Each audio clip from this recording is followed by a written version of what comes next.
When we think about the great battles of history, our minds usually go to steel, strategy, and massive armies clashing.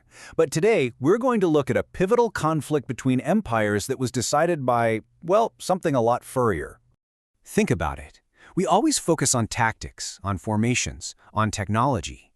But what happens when a commander's greatest weapon isn't a new kind of sword, but a deep, almost cruel understanding of his enemy's culture? What if an invading army weaponized your faith? You heard that right. According to the ancient writer Polyaenus, the weapon of choice for the Persians in their quest to conquer Egypt was cats.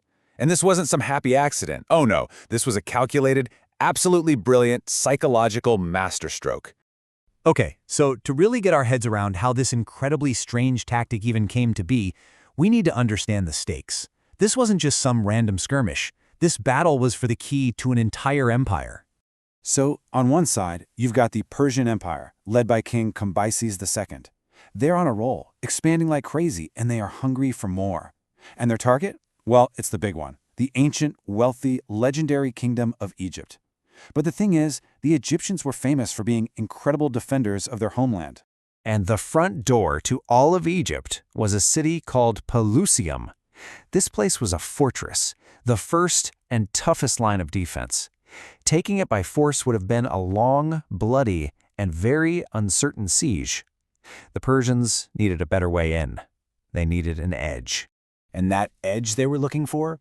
It wasn't some new siege engine or a bigger army. No, it was found by studying their enemy, by digging deep into their culture and finding a very unique vulnerability.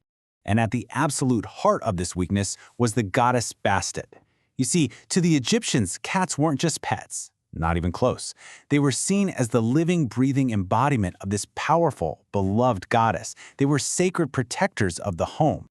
This really drives home how deep this belief went. The consequences for hurting a cat, even by accident, were catastrophic. It was a sin so bad it could mess up your soul for all eternity. And King Cambyses realized this wasn't just a quaint belief, it was a psychological pressure point he could exploit. So, this deep cultural understanding led to one of the most unconventional, maybe one of the most brilliant, battle plans ever. This is where we leave military tactics behind and dive straight into psychological warfare. The Persian plan was just so simple, yet so incredibly audacious. First, they identified this sacred reverence for cats. Then, they gathered up as many as they could find. They had their soldiers paint images of the cat goddess Bastet on their shields. And, get this, some accounts say they had their frontline troops literally carry live cats as they marched towards the city walls. Seriously, put yourself on the walls of Pelusium for a second. You're a soldier. Your bow is drawn. You're ready to defend your home. But the army advancing on you isn't just men with swords. It's a walking, meowing, living shield of sacred animals. Do you fire your arrow and risk eternal damnation, or do you just let the enemy advance? What do you do? That impossible dilemma, that was the whole battle. The fight was essentially over before the first sword even swung. The effect was immediate, and it was devastating. The Egyptian defenders, they just froze. They couldn't bring themselves to shoot their arrows or throw their spears. They were absolutely terrified of accidentally hitting one of the cats and bringing the wrath of a goddess down on their heads. So the Persians, they pretty much just walked in. The mighty fortress of Pelusium, the unbreakable gateway to Egypt, was taken not with overwhelming force, but with a clever and, let's be honest, a pretty cruel exploitation of faith. And the result of this one single, bizarre battle? The fall of an entire empire. The Persian conquest of Egypt was basically a done deal, not because of a huge clash of armies, but because of a chillingly effective mind game.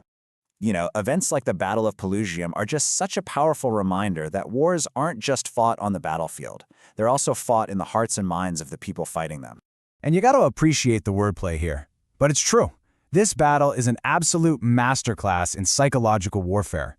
It just goes to show that understanding an enemy's culture, their beliefs, their fears, that can be an infinitely more powerful weapon than just knowing their military formations. History is just filled with these strange, fascinating stories, isn't it? Each one with its own lessons. We'd love to know what you think. Let us know in the comments which of these wild historical conflicts you'd like to see us break down next time.